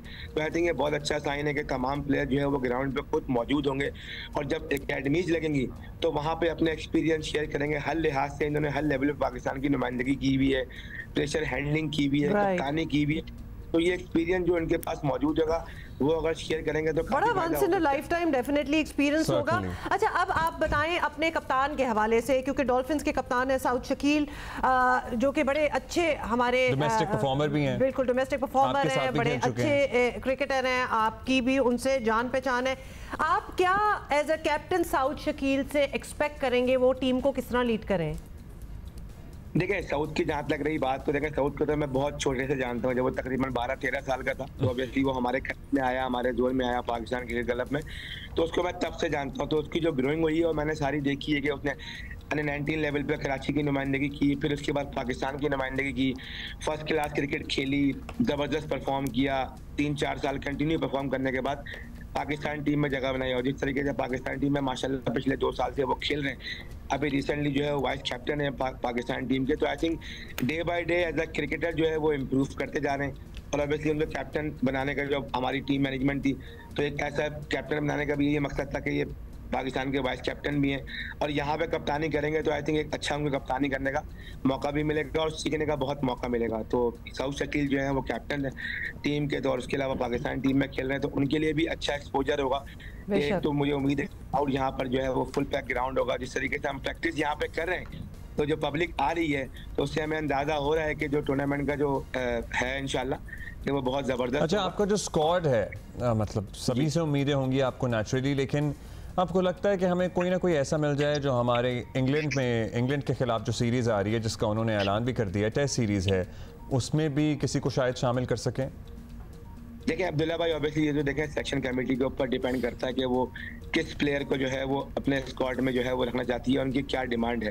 तो देखिए प्लेयर्स बिल्कुल मौजूद हैं। मैंने सऊद शकील का नाम लिया, उसके अलावा मोहम्मद हुरैरा हैं, साहिबजादा फरहान हैं हमारी टीम में, कासिम अकरम हैं, ठीक है, उसके अलावा रियाजुल्ला हैं जो कि रियाजुल्ला जो है बड़ा ज़बरदस्त टैलेंट है अंडर-19 का। हमने उसको अपने पास 35 लड़कों में रखा था, तो एक बहुत ही अच्छा गन फील्डर है और बैट्समैन बहुत अच्छा है। तो ये टैलेंटेड प्लेयर हमारी टीम में मौजूद है। उसके अलावा कुछ सीनियर प्लेयर्स हैं लाइक उमर अमीन हैं, आसिफ अली हैं, फ़हीम अशरफ हैं, अब्बास आफरीदी हैं, मीर हमजा हैं। तो ये प्लेयर्स टीम में मौजूद है। तो मुझे उम्मीद है कि जो हमारी टीम का सीनियर जूनियर का कॉम्बिनेशन है वो बड़ा ज़बरदस्त रहेगा। और सऊद शकील की कप्तानी का एक्सपीरियंस जो है, ऑब्वियसली अंडर-19 लेवल पर कप्तानी कर चुके हैं, डोमेस्टिक में कप्तानी करेंगे तो टीम को बड़ा फ़ायदा होगा। अच्छा, अब पहला मैच आपका शादाब की टीम से खेला जा रहा है, तो आपको लग रहा है कि मुकाबला टफ होगा पैंथर्स से, क्योंकि वो इंटरनेशनल सतह पे पाकिस्तान की नुमाइंदगी तो चलें, कप्तानी भी कर चुके हैं? देखिए अब्दुल्ला भाई, सारी टीमें जो है ना बहुत ज़बरदस्त बनी हुई हैं और सब टीमों के पास जो है ना वो जो 15-15, 16-16 प्लेयर्स हैं वो सारे टॉप के प्लेयर जो है पाकिस्तान के सिलेक्ट किए हैं। तो हम सबको पूरी उम्मीद है कि कंपटीशन बहुत अच्छा होगा और सबसे मेन इंपॉर्टेंट हम सबके लिए कि क्रिकेट अच्छी होनी चाहिए, पब्लिक इंटरटेन्ड हो और पाकिस्तान को इस टूर्नामेंट से जो है ना वो एक अच्छा पूल ऑफ प्लेयर जो है 20-25 लोगों का प्लेयर ऑफ पूल मिल जाए, जिससे पाकिस्तान टीम को अपना प्लेयर सेलेक्ट करने में आसानी हो। अच्छा, ये इकबाल स्टेडियम में आपकी कोई यादें हैं वाबस्ता, क्योंकि इतने अरसे बाद यहाँ पर शायकीन को क्रिकेट देखने का मौका मिल रहा है? और कितने अरसे बाद हम शायकीन को ये बता भी दें कि 2008 में लास्ट जो मैच था वो भी बांग्लादेश पाकिस्तान का था बाय द वे। तो फैसलाबाद के लोगों के लिए तो बड़ी एक्साइटिंग बात होगी। देखिए बिल्कुल, हमने ऑब्वियसली काफी टाइम बाद जो है फैसलाबाद में डोमेस्टिक का ये एक बड़ा टूर्नामेंट हो रहा है, क्योंकि इससे पहले हम T20 क्रिकेट और वनडे मैचेस और 4 डे टूर्नामेंट जो है खेल चुके हैं, लेकिन इस लेवल का टूर्नामेंट जो है वो काफ़ी टाइम बाद हो रहा है। जो आई थिंक क्राउड का जो वो हमने देखा है अभी पिछले 3-4 दिनों में, आपने सारी वीडियोस देखी हैं जिस तरीके से वो प्लेयर को अप्रिशिएट कर रहे हैं, रिस्पॉन्स कर रहे हैं ग्राउंड में आके, तो मुझे लगता है कि बहुत मज़ा आएगा और उम्मीद है कि पब्लिक ग्राउंड में आके मैच देखेगी और एंजॉय करेगी। अच्छा, अब ये भी बताएं, क्योंकि ऑब्वियसली अब at the end of the day ये एक चैंपियनशिप है, कंपटीशन है, there are other teams as well. हम स्टैलियंस, वुल्व्स, सारों के पैंथर्स, लायंस, मतलब सारों की बात करें और एक्सपीरियंस्ड उनके मेंटोर्स हैं, आप उनके दोस्त भी हैं, आप उनको जानते हैं। किससे आपको लग रहा है कि सबसे थ्रेटनिंग ज़रा मुकाबला बन सकता है? कौन आपको लग रहा है कि बड़ा केपेबल है कि इनकी टीम ना वॉच आउट करना पड़ेगा इनकी टीम को? देखें सारी टीमें जो है वो वॉच आउट हैं इस टूर्नामेंट में और देखें सबको एक इक्वल अपॉर्चुनिटी मिली थी। हमारा जो है पूरा ड्राफ्ट हुआ था, ये जिस तरीके से हमारी PSL होती है उस तरीके से एक ड्राफ्ट था। हम सब ने अपनी तैयारी करके जो है ना अपनी तरफ से बेस्ट प्लेयर जो है वो पिक किए हैं। तो मैं ये नहीं कहूँगा कि एक टीम है, ऑब्वियसली जहाँ पे पाकिस्तान टीम में कुछ सीनियर प्लेयर मौजूद होंगे, ऑब्वियसली उनके एक्सपीरियंस का जो है वो अलग होगा इस टूर्नामेंट में, लेकिन ये कि सारी टीमें बहुत जबरदस्त हैं, वेल बैलेंस है। नहीं, इस तरह ना कहना सरफराज, कोई एक का नाम तो ले, मतलब आप जानते हैं सारे प्लेयर्स वगैरह को, कुछ तो आपको पता होगा भाई ये भारी है इनके। अगर आप देखें तो स्टैलियंस और वुल्व्स जो है वो जो है काफी ऑन पेपर जो है काफी जो है वो मजबूत नजर आ रही है। अगर आप लाहौर लायंस में भी देखें तो ऑन पेपर जो है ये टीम काफी जो है मजबूत नजर है। मजबूत तो आपकी भी ऑन पेपर टीम। अब ये बताइएगा कि कुछ स्पेशल इंस्ट्रक्शंस हैं पीसीबी की तरफ से कि जैसे हम देख रहे हैं हमारे पास अच्छे स्पिनर का, एक फुल टाइम स्पिनर का ज़रा फुकतान रहा है कि भाई ज़रा हमें आप मेंटोर्स पे ही जिम्मेदारी है, हमें नेशनल टीम के लिए टैलेंट निकाल कर देना कि भाई हमें मिडिल ऑर्डर बल्लेबाज चाहिए, हमें स्पिनर्स चाहिए, कुछ फील्डर्स भी अच्छे हों, कुछ टास्क दिया गया है? देखिए मैं आपको बताऊं, इस टूर्नामेंट की जो खास बात है इस टूर्नामेंट में ये है कि देखिए पहले कभी भी जो है ना वो इतना ऐसा टूर्नामेंट ऑब्वियसली पहले हुआ है पेंटेंगुला के नाम से, लेकिन चैंपियन कप का नाम दिया है। इस टूर्नामेंट में हर टीम को 10 लोगों का स्टाफ दिया गया है, जो कि इससे पहले पाकिस्तान की डोमेस्टिक हिस्ट्री में कभी भी नहीं हुआ, जिसमें हर चीज़ का स्पेशलाइज्ड कोच है, हेड कोच है, बैटिंग कोच है, फील्डिंग कोच है, स्पिन बॉलिंग कोच है और फास्ट बॉलिंग कोच है। टीम में मौजूद है, डॉक्टर मौजूद है, एनालिस्ट मौजूद है, मीडिया मैनेजर मौजूद है, टीम मैनेजर मौजूद है। आई थिंक इतना बड़ा स्टाफ जो है डोमेस्टिक की हिस्ट्री में कभी भी जो है वो नहीं दिया गया। तो हर चीज़ की स्पेशलाइज्ड जॉब है। ऑब्वियसली टास्क यही है कि हर जो है उसका प्रॉपर कोच हो, तो यही टास्क है कि जो बैटिंग का है तो बैटिंग में स्पेशलाइजेशन जो आपको जो है ना वो बैटिंग में जो टेक्निकलिटीज हैं वो सारी बताई जाएं। स्पिन बॉलिंग कोच है। तो सरफराज ये जब इतने टेक्निकल हेड्स हों और इतने ब्रिलियंट माइंड्स हों तो टीम सिलेक्शन कौन करेगा? जैसे अगर हम डॉल्फिन्स की ही बात कर ले तो उसमें मेंटोर का हाथ होगा सिलेक्शन में, कप्तान का हाथ होगा, सिलेक्टर्स होंगे, टीम को किस तरह आप डिसाइड करेंगे कि ये है जी हमारी प्लेइंग 11? देखिए डॉल्फिन की जो ऑब्वियसली जो टीम है वो ऑब्वियसली जो हमारी जो टीम ऑब्वियसली मैं था और साथ जो कैप्टन था हमारे साथ और हमारे साथ जो हमारे हेड कोच थे और बैटिंग कोच थे, वो 4 लोग थे। जब हमारे सामने प्लेयरों की लिस्ट आई तो हमने जैसे पीएसएल में हम लोग प्लानिंग करते हैं कि एक प्लेयर के ऊपर यार अगर हमारी पिक पे ये प्लेयर नहीं आता तो हम इस प्लेयर को पिक करेंगे। तो हम 4 लोगों की टीम थी जिसमें हम लोगों ने अपनी ये 35 प्लेयर्स की जो है वो लिस्ट बनाई। हमारे सामने सारे प्लेयर्स थे और पिक बाय पिक जो है हमने जो है वो प्लेयर जो है ना वो सिलेक्ट किए। और जहां तक रही प्लेइंग 11 की बात तो ऑब्वियसली जो है वो कंडीशन को देखते हुए जो हेड कोच है, कैप्टन, वाइस कैप्टन और ऑब्वियसली टीम मेंटोर होगा, वो सारे मिलकर जो एक सेशन कमेटी होगी हमारी, वो मिलकर एक बेस्ट पॉसिबल प्लेइंग 11 जो है वो सिचुएशन के हिसाब से खिलाने की कोशिश करेंगे। अच्छा सरफराज भाई, ये जितने ज़्यादातर खिलाड़ी हैं आपके अंदर खेल भी चुके हैं, आप वाहिद मेंटोर हैं जो कि प्लेयर भी हैं, टीम का हिस्सा भी हैं, तो ये एडवांटेज तो मुझे लगता है आपको होगा आपकी टीम को। देखिए अब ऐसी देखें ये एडवांटेज जो भी प्लेइंग, ये अच्छी चीज़ ये होगी कि अगर मैं मैचेस में अवेलेबल होता हूँ और खेलता हूँ तो अब ऐसी जो मेरे पास एक्सपीरियंस जो अभी साउथ के साथ मैं शेयर कर सकता हूँ। जैसे मैंने बताया कि मेरी साउथ के साथ अंडरस्टैंडिंग बहुत अच्छी है और सारे टीम में वो प्लेयर थे जिनके साथ मैंने टीम ड्रेसिंग रूम शेयर किया है, तो ऑब्वियसली मेरा अंडरस्टैंडिंग उनके साथ बहुत अच्छी है। अगर मुझे कुछ लगेगा कि यार मैं इनसे बात कर सकता हूँ, लेकिन मेरी पूरी कोशिश होगी कि साउथ को पूरे वो दूं कि वो अपना एक्सपीरियंस जो है वो लड़कों के साथ शेयर करे, जो वो है वो खुद कप्तानी करे ग्राउंड के अंदर, तो पूरी कोशिश होगी कि वो फुल पावर के साथ जो है कप्तानी करे। चलिए लवली जी, अब आवाम को भी हम चाहेंगे ज़रा मैसेज दें क्योंकि आपसे लोग प्यार करते हैं, आपके फैंस इतने होंगे फैसलाबाद में कि आप कहेंगे तो फिर लोग ज़्यादा आएंगे ना फिर देखने के लिए मैचेस। नहीं बिल्कुल देखें ऑब्वियसली पाकिस्तान की आवाम से यही है कि आप जैसा आपका टूर्नामेंट हो रहा है और पाकिस्तान के सारे टॉप के प्लेयर जो है फैसलाबाद में मौजूद हैं और चैंपियन कप में हिस्सा लेंगे, तो आप लोगों से रिक्वेस्ट है कि आप इंतजामात से मुतमईन हैं जो किए गए फैसलाबाद में उससे? सर देखें मैंने कहा ना कि हर चीज बहुत जबरदस्त बहुत जबरदस्त है। तमाम लोग जो है वो चाह रहे हैं कि टूर्नामेंट बहुत अच्छा हो। पीसीबी के तमाम जो बड़े अहदेदारान हैं वो सब ग्राउंड के अंदर खुद मौजूद हैं। अभी चेयरमैन साहब आए थे, वो सब हम लोगों से मिल के गए, पूछ के गए कि कोई ऐसी चीज़ की कमी है तो वो आप हम लोगों को बताएं। तो तमाम लोग मौजूद हैं, हर चीज़ जो है हर लिहाज से जो है परफेक्ट करने की कोशिश की जा रही है।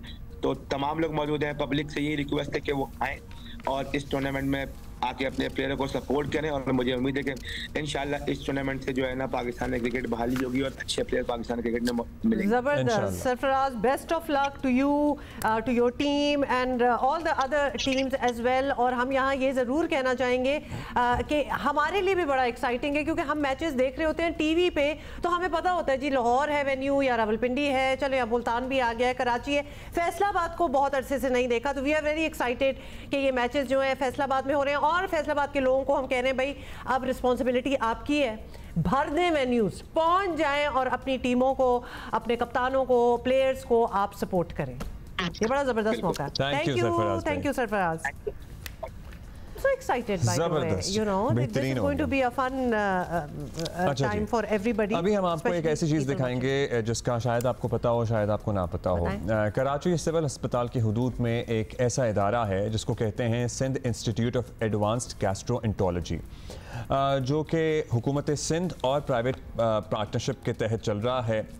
और ये मैं आपको गारंटी से कह सकता हूँ कि पाकिस्तान के अच्छे से अच्छे निजी हस्पताल में जो सहूलियात हैं वो यहाँ भी मौजूद हैं, मुफ्त मौजूद हैं, कोई कैश काउंटर नहीं है। आपको एंडोस्कोपी, गैस्ट्रोएंटरोलॉजी से मुताल्लिक, लिवर से मुताल्लिक, पैंक्रियास से मुताल्लिक जो भी मरज़ हो आप यहाँ का रुख कर सकते हैं। और इस अस्पताल में, इस इंस्टीट्यूट में एक ऐसी मशीन है जो सिर्फ पाकिस्तान में एक ही है जो आपके लुबलुबे की पथरियां तोड़ सकती है। पैनक्रियाटिक स्टोन्स के लिए ये मशीन है। ठीक है, और इसके रूह रवा हैं डॉक्टर साद खालिद नियाज। उनसे कल मैंने मुलाकात की और उनसे गुफ्तगू की, ये सुनिए। Thanks to government of Sindh and जो हमारे जो डोनर्स और जो हमारे पाकिस्तान खुसूसन कराची में जब हमने इसको शुरू करने का सोचा था तो उस वक्त हमारे जहन में एक ही बात थी, जब वही चीफ जिस हिसाब से भी बात हुई थी कि हमने एक ऐसा इदारा बनाना है इंटरनेशनल स्टैंडर्ड्स, हमने कोई कम्प्रोमाइज़ नहीं करना। वो उन्होंने कहा ठीक है, और उन्होंने डिसाइड किया कि इसको पब्लिक प्राइवेट पार्टनरशिप में 50% या उन्होंने सपोर्ट करें, 50% हम फंड रेज करें इस तरह से रिलेशन के। और यकीन माने अल्हम्दुलिल्लाह इसमें कोई ऐसी मुश्किल नहीं हुई। ये पर्टिकुलर मशीन है, इसका मसला ये था कि हम बहुत सारे मरीज़ देखते थे जिनके पास पैंक्रियाटिक डक्ट में यानी की आयु में पथरी हो, और उसका इलाज होता है स्टोन फॉर स्पेशली ये जिसको आमतौर पर गुर्दे की पत्थर के लिए इस्तेमाल किया जाता है। तो इंडिया में एक सेक्टर है बहुत मशहूर, वहाँ हैदराबाद में जो है उनके पास ये मशीन थी और वो उसके रिजल्ट भी शेयर करते हैं दुनिया से, उनसे भी बड़ा भी था। जब हम ये बता रहे थे तो हमने अपने मरीज़ों का ये ख्याल आया कि हम जब मरीज़ों जो के मरीज़ ख़ासतौर पर हमारे पास बहुत यंग पॉपुलेशन, उनके पास कोई ऑप्शन रियली नहीं होता था। तो फिर हमने इस पर मेहनत की और एक डोनर है तो उनसे बात की इस तरह फंड रेजिंग्स के लिए। फिर हमने ये this is the second machine जो इस रीजन में है, एक इंडिया में है, हैदराबाद इंडिया में है, और एक ये सेकंड मशीन है जो स्पेशली यूजफुल है पैक्फैटिंग डक्ट।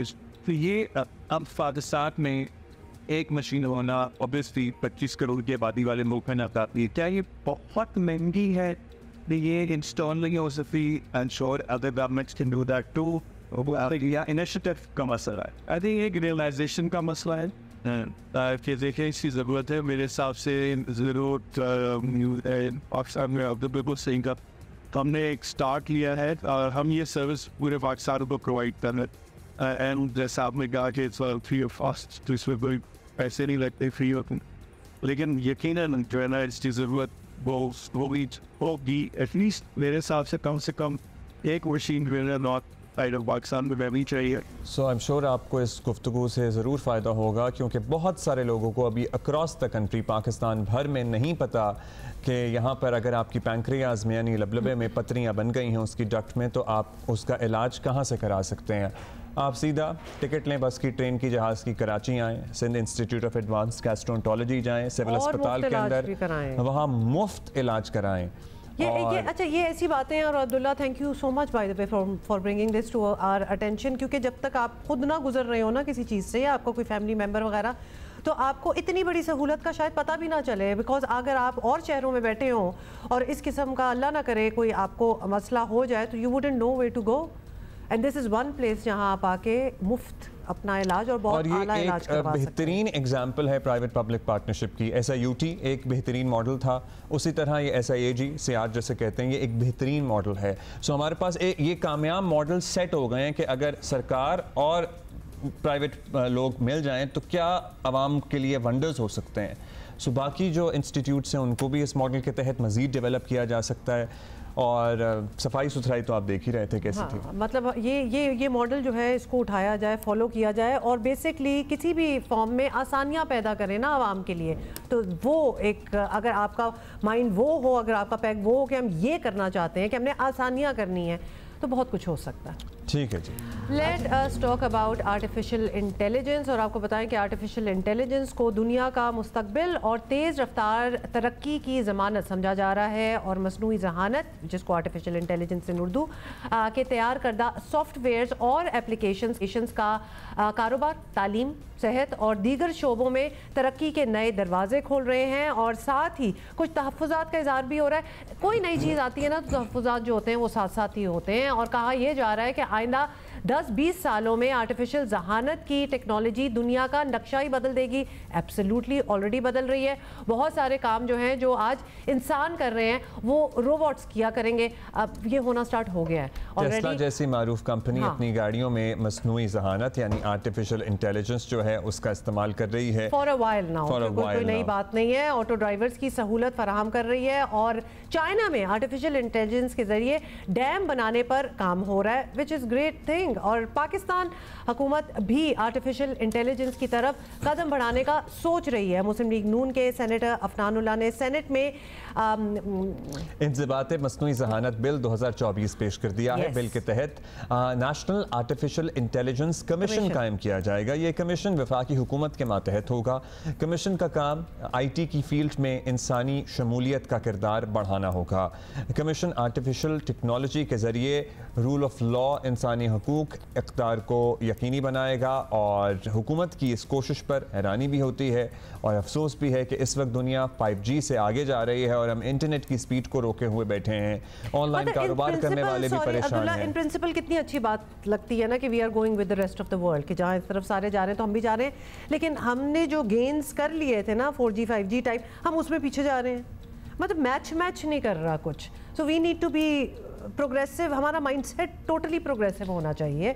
तो जहाँ हम आर्टिफिशियल इंटेलिजेंस और उसके क्या फ़वाइद हो सकते हैं हमारे लिए, हम उसकी बात कर रहे हैं, तो जो कर लिया उसको भी तो बहाल करो। और हाँ, वो जो इंटरनेट की तार जो किसी मछली के जबड़े में फंस गई है वो प्लीज़ निकालें अब। तो मैंने कह दिया था। सेनेटर डॉक्टर अफनानुल्लाह खान हमारे साथ मौजूद हैं। शुक्रिया डॉक्टर अफनान। बताइएगा सेनेटर साहब के पहले तो यही बता दें कि ये इंज़िबात मसनूई जहानत ज़रा टेक्निकल सा टर्म लग रहा है, क्या है ये? नेशनल आर्टिफिशियल इंटेलिजेंस कमीशन की ज़रूरत क्यों महसूस की गई? कब से आप लोग काम कर रहे हैं इस पर? देखिए, आर्टिफिशियल इंटेलिजेंस का मामला ये है कि बहुत सारे ऐसे डिसीजंस जो इंसान लेते हैं वो आगे मुस्तकबिल में आर्टिफिशियल इंटेलिजेंस के बॉट्स होंगे और उनके ब्यूरोक्रेट्स टाइप होंगे, अगर टेक्निकल उसमें देखा जाए, और वो ये डिसीजन लेंगे। यानी कि बहुत सारे डिफरेंट लेवल के ऊपर AI के बॉट्स डिसीजन ले रहे होंगे जो नॉर्मली अभी ह्यूमन बींग्स लेते हैं। तो उसके अंदर क्योंकि इंसान डिसीजन लेते हुए बहुत सारे ऐसे मामलात होते हैं जिनको कंसिडर करता है जो शायद मशीन ना कर सके, इमोशनल मामलात भी होते हैं उसके अंदर। तो उन तमाम चीज़ों को सामने रख के मेरा ये ख्याल है कि जो लाइफ थ्रेटनिंग मामलात हों, हेल्थ से रिलेटेड मामलात हों, डिफेंस से रिलेटेड मामलात हों, या और मामलात हों जिनके अंदर ह्यूमन इंटरवेंशन की ज़रूरत होनी चाहिए, बजाय इसके कि मशीन फ़ैसले करें कि क्या होना चाहिए। तो उसको सामने रखते हुए हमें ये लेजिस्लेशन लेके आए हैं ताकि जो भी पाकिस्तान के अंदर IT सिस्टम्स आएँ उनके अंदर इस तरह के इनबिल्ट सिस्टम हो कि ह्यूमन बीइंग्स उसको मॉनिटर करें रादर देन। सेनेटर साहब, बात तो बड़ी अच्छी आपने की है, but you do see the irony in that, don't you? क्योंकि हमें तो पता नज़र आ ही रहा है कि आर्टिफिशियल इंटेलिजेंस या AI बुनियाद करती है जदीद तरीन IT पर, और IT का काम जो है वो हमारे पास ऑलमोस्ट ठप पड़ा हुआ है। और जिस तरह अब्दुल्ला भी कह रहे थे कि कोई मछली जो है वो तारे खा गई है, और इसलिए आम पाकिस्तानी 5G 4G तो चलें छोड़ दें, पुराने वाले इंटरनेट से भी दहाइयों पीछे है। ऐसे वक्त में ये बिल लाना बड़ी अच्छी बात है, लेकिन लिटरली यू थिंक कि कोई इसको संजीदा लेगा? नहीं, देखिए इस तरह तो नहीं होता ना कि आपके पहले आप कहें कि जी सबमरीन केबल ठीक हो जाएगी तो फिर हम बिल ले आएंगे। ये बिल अभी मैंने प्रेजेंट किया है, ये कमेटी में जाएगा, कमेटी में इसके ऊपर बहस होगी, फिर डिफरेंट प्रपोजल्स आएंगे जो डिफरेंट पार्टिसिपेंट हैं उनकी तरफ से, और उसके बाद हम किसी हतमी नतीजे पे इसके ऊपर पहुंचेंगे। जहाँ तक इंटरनेट की बंदिश का मामला है उसके ऊपर जो है वो अब अगर देखा जाए तो काफ़ी हालात बेहतर हो चुके हैं और मज़ीद आने वाले दिनों में मज़ीद और बेहतर हो जाएंगे। पाकिस्तान की जो IT की एक्सपोर्ट्स हैं उनको बढ़ाने के लिए काम किया जा रहा है, और इस तरह के बिल और डेटा प्रोटेक्शन का बिल जिसको जो मैंने पहले प्रेजेंट किया, इन बिल्स के आने के बाद पाकिस्तान के अंदर इन्वेस्टमेंट के जो माहौल है वो और बेहतर होगा। तो ये तमाम चीज़ें हम सामने रख के इसके ऊपर काम कर रहे हैं। आने वाले दिनों में और भी कुछ मज़ीद लेजिस्लेशन आएगी इससे रिलेटेड। तो हमारी पूरी कोशिश है कि पाकिस्तान के एक्सपोर्ट्स जो है वो 3-3.25 अरब डॉलर की हैं और वो बढ़ जाएँ, और हम जो बजाय इसके कि हमें और मुल्कों के पास जाना पड़ता है पैसों के लिए, हम अपने लोगों के अंदर इन्वेस्ट करें और वो फिर आईटी की जॉब्स और बिजनेसेस करके पाकिस्तान के अंदर पैसा ला सकते हैं। और इसके ऊपर काफ़ी तेज़ी से काम चल रहा है। इस हुआवे बाहर से आ रही है ट्रेनिंग देने के लिए, गूगल आई है बाहर से ट्रेनिंग देने के लिए। हम जो है कोशिश कर रहे हैं कि पाकिस्तान के अंदर जब ये लॉज आ जाए तो हम डेटा सेंटर सेट कर सकें, बहुत सारी कंपनियां। तो ये सारा कुछ चल रहा है। ये भी जो काम होगा इसके समरात फिर आने वाले सालों में नज़र आना शुरू होंगे। अच्छा, आपने बहुत से इक़दाम का तस्करा किया। हुकूमत पाकिस्तान का पाकिस्तान को डिजिटल सुपर पावर बनाने का ख्वाब, सर उस पर ज़रा आजकल लोग परेशान भी हैं। आप जानते हैं इंटरनेट, सोशल मीडिया वगैरह का जिक्र आपको पता ही है हमारे यहाँ किन अल्फाज में याद किया जा रहा है। सियासी मुखालफिन को टारगेट करने वाली कानून साजियाँ भी हो रही हैं, आज़ादी इज़हार राय को दबाने की भी बातें हैं। तो क्या बतौर एक सियासी वर्कर आपको परेशानी होती है इस सारी सूरत हाल से? देखिए, जो आज़ादी इज़हार राय का कानून है उसको तो नहीं छेड़ा गया। ये ज़रूर हुआ है कि हम ऐसा कानून लाए हैं जिसके तहत लोग जो एक दूसरे के ऊपर झूठे इल्ज़ाम लगाते थे जिनको वो साबित नहीं कर सकते, या अगर कोई ऐसी सोर्स के बगैर जो है वो अफवाहें फैलाई जाती हैं बाद लोगों की तरफ से, तो उसको फिर वो ये है कि वो कोर्ट में जाकर उसको प्रूव करेंगे जी ये इस तरह है या इस तरह नहीं है। वो हमने ज़रूर किया है और वो एक अच्छा कानून है। आप दुनिया में बाहर के अक्सर कवानीन की आप लोग जो है वो कोर्ट करते हैं, तो बाहर जो है वो बड़े ज़बरदस्त किस्म के लायबल लॉज हैं। और उसमें अगर कोई आपने देखा भी होगा कि बहुत सारे लोगों ने लंदन में जाके सू किया है पाकिस्तानी चैनल्स को, इसलिए क्योंकि यहाँ पे नहीं थे, वहाँ पे लॉस थे। तो इस तरह के लॉस तो होने चाहिए। हम बिल्कुल ये समझते हैं कि जो न्यूज़ मीडिया है, जर्नलिस्ट है, इनका बड़ा ज़रूरी काम है और वो बिल्कुल करते रहें, लेकिन इस तरह के कानून कवानीन के आने से जो है वो मुल्क के अंदर अखलाकियात बेहतर होती हैं। तो लोग सोच समझ के बात करते हैं और लोगों को सोच समझ के ही बात करनी चाहिए। तो हम यकीन रखते हैं आज़ादी इज़हार राय में। हमने इसके लिए बड़ी कुर्बानियाँ भी दी हैं और बड़ी जद्दोजहद भी की है, और अगर आइंदा भी ज़रूरत पड़ी तो हम करेंगे। और मेरा ये ख्याल है कि जो हमारे जो हम कानून लाए हैं उनको गलत तरीके से देखा जा रहा है। उनका फ़ायदा जो है वो मुल्क को भी होगा और उसका फ़ायदा जो है वो जर्नलिस्ट बरादरी को भी होगा। बहुत शुक्रिया senator Afnanullah for speaking with us. और कोई स्टोरी ना घुस जाता है इंसान, कायद आज़म की जब बात होती है या फिर कोई भी एस्पेक्ट ऑफ हिज लाइफ की बात हो तो आप यू आर फैसिनेटेड कि वो क्या शख्सियत थे, वो क्या पर्सनालिटी थे। और जब हम देखते हैं उनको तो और फैसिनेट होते हैं, क्योंकि अगर हमें किसी ने रिप्रेजेंट करना ही था तो कितने स्टाइलिश थे। मतलब आप इनके कपड़े देखें, इनकी एक प्रेजेंस देखें कि when he would walk in somewhere. आप मज़ार कायद के म्यूजियम में जो है वहाँ पे देख सकते हैं, बहुत सारी चीजें हैं। दिखाया भी था, yes, we made a small report there, we went there. फिर कायद रेजिडेंसी भी है यहाँ पे, आपको पता है? You have been there? I maybe यहीं पे शारा फैसल के आगाज़ पे, लेकिन मुझे बस ये एक, क्योंकि ऑब्वियसली एक विजुअल प्रेजेंस भी एक चीज़ होती है, और सिंस हम आपको ये रिपोर्ट दिखा रहे हैं, सुन तो आपने लिया ही होगा, लेकिन देखने में भी सुनने में यही आया कि when he would enter a place, when he would go somewhere, he would command that attention. Tall थे, कपड़े बड़े अच्छे पहनते थे, बहुत अच्छा बोलते थे। तो मतलब एक बड़ा ऑलराउंडर टाइप थे हमारे कायद जी। चारों सूबाई हुकूमतें आवाम को सस्ती बिजली देने के लिए आवाम को सोलर पैनल्स फराहम करने के मंसूबे पर काम कर रही हैं, लेकिन तस्वीर का एक दूसरा रुख भी है और तस्वीर का एक तीसरा रुख भी है। दूसरा तो हम पूछ ही लेंगे, आपने भी लगवाया सोलर, जल्दी से अपना ज़रा एक्सपीरियंस। अभी मुझे लगता है नया सिस्टम में से कुछ वक्त लगेगा उसको उस तरह से बिल में ट्रांसलेट होने में, लेकिन सिस्टम इतना बड़ा नहीं है तो पता नहीं कितना फ़ायदा। But was it convenient for you to get it and then वो सारा उसका जो इट वाज ओके, वो सब कुछ हो गया था। So we would encourage people, I think if you क्योंकि कैन। हम अभी अपने कॉरेस्पॉन्डेंट से भी बात करेंगे ना, लेकिन अगर हम ही में से किसी ने करवा लिया तो व्हाई नॉट हम अपना एक्सपीरियंस भी आपको बताएं। अच्छा, साथ ही आपको बताएं कि वजारत तवानाई पावर डिवीजन ने गुज़िश्ता दिनों कौमी असम्बली में जो डॉक्यूमेंट्स जमा कराई हैं वो होश उड़ा देने वाली हैं। और इन तफसीलात में सोलर पैनल्स के मंसूबों पर भी कई सवालात उठा दिए हैं। हालात हम भी उठा रहे थे, आपको पता है सूबाई और वफाकी हुकूमतें इदारों पर बिजली की मद में 2 खरब 56 अरब रुपए वाजिबुल अदा हैं। पंजाब हुकूमत 5 बिजली तकसीम कार कंपनियों के 33 अरब 5 करोड़ रुपए की नादहिंदा है। पख्तूनख्वा ने पेस्को और टेस्को को 26 अरब 25 करोड़ देने हैं। सिंध हुकूमत ने सिर्फ हैदराबाद और सक्खर इलेक्ट्रिक सप्लाई कंपनी को 54 अरब रुपए देने हैं।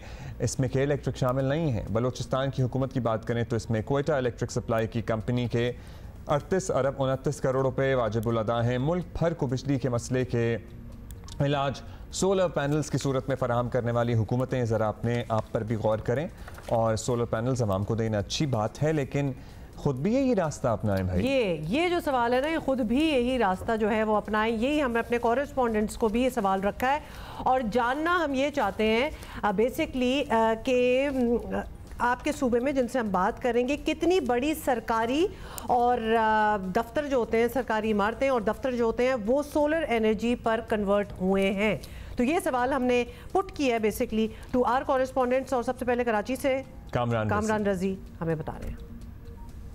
देखिए, मैं समझता हूँ कि सिंध इस वक्त वो सूबा है जहाँ सोलर या शमसी तवानाई के शोबे में बहुत काम हो रहा है। और अब से कुछ दिन कबल ही हुकूमत ने जो 2 लाख घर हैं उनको भी सोलराइज करने का फैसला किया है, वहाँ तकसीम की है सोलर पैनल सिस्टम की। जहाँ तक हुकूमती तनसीबात या जो सरकारी दफातर हैं उनकी बात है तो ये चीफ मिनिस्टर हाउस है, यहाँ पर हमें बताया गया है कि यहाँ पर जो एक सोलर सिस्टम नस्ब किया गया, अगरचे वो सिंध हुकूमत ने नहीं किया, इलेक्ट्रिक जो सप्लाई कंपनी है उसने किया है, ताहम 70 से 80% जो यहाँ पर जो बिजली की खपत है वो सोलर के ज़रिए पूरी की जाती है। इसी तरह गवर्नर हाउस में अगरचे इस वक्त कोई बड़ा सोलर का सिस्टम मौजूद नहीं है या जो दीगर सरकारी दफातर हैं वहाँ पर भी नहीं है, ताहम जो महकमा तवानाई सिंध का है उनका ये बताना है कि कराची में जो 5 बड़े हॉस्पिटल्स हैं जिनमें सिंध गवर्नमेंट अस्पताल न्यू कराची है, लियाकताबाद है, इब्राहिम हैदरी है, कोरंगी है, सऊदाबाद है, उन पर बड़े सोलर सिस्टम लगाए गए हैं एशियन डेवलपमेंट वर्ल्ड बैंक के प्रोग्राम के तहत। इसके अलावा कराची की जो 2 बड़ी जेलें हैं, सेंट्रल जेल और लांडी जेल, यहाँ पर भी सोलर सिस्टम की तनसीब मुकम्मल कर ली गई है।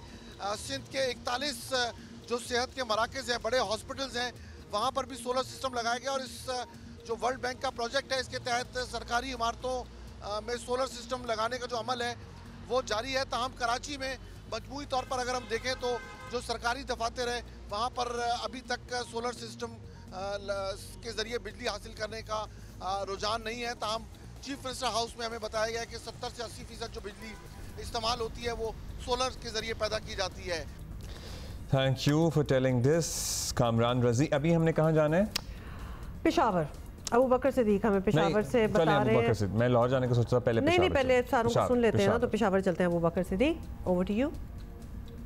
जी देखिए, अगर हम ये कहें कि खैबर पख्तूनख्वा हुकूमत का सोलराइजेशन का जो प्रोसेस है इस पर लीड रही है तो गलत नहीं होगा, क्योंकि खैबर पख्तूनख्वा में सोलर इंस्टॉल करने का जो प्रोसेस है तो ये परवेज़ खटक साहब के दौर से शुरू हुआ है। और उस वक्त जो है चूँकि इब्तदाई मरहला था तो उस वक्त दीनी मदारिस में सोलर सिस्टम जो है वो इंस्टॉल किए गए थे। जबकि उसके बाद जब महमूद ख़ान साहब ने वज़ारत आला का मनसब संभाला तो आगाज़ से ही फोकस रहा उनका भी, और उनका जो फोकस था तो वो बेसिकली तालीमी इदारों पर था। और उस वक्त बेशतर तालीमी इदारों में सोलर सिस्टम जो है वो तकसीम किए गए हैं और उस वक्त जो है उस करोड़ों रुपए जो है वो इस पर खर्च किए गए। अब के बार जो सिचुएशन है तो अब के बार जो वज़ीर आला खैबर पख्तूनख्वा अली अमीन गंडापुर साहब के दौर में भी आगाज़ से ही उन्होंने 20 अरब रुपए से ज़्यादा की रकम जो है वो मुख्तस की, चूँकि यहाँ पर लोड शेडिंग का इशू काफ़ी चल रहा है। तो वज़ीर आला खैबर पख्तूनख्वा ने ये ऐलान किया है कि अब के बार जो तरीक़ेकार होगा तो अब एहसास प्रोग्राम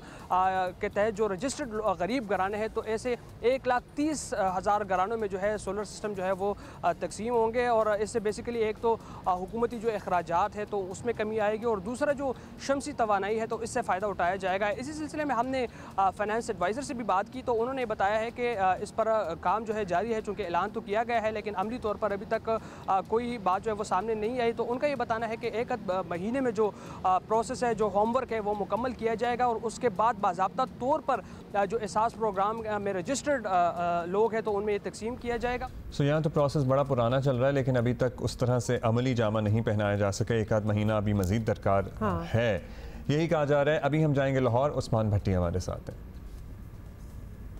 वज़ीर-ए-आला पंजाब मरियम नवाज शरीफ ने ऐलान किया था कि वज़ीर-ए-आला ऑफिस समेत जितने भी सरकारी दफातर हैं उनकी जो बिजली है वो सोलर पैनल पर मुंतकिल कर दी जाए। मरियम नवाज शरीफ ने इसका आगाज़ जो है वज़ीर-ए-आला ऑफिस से कर दिया है।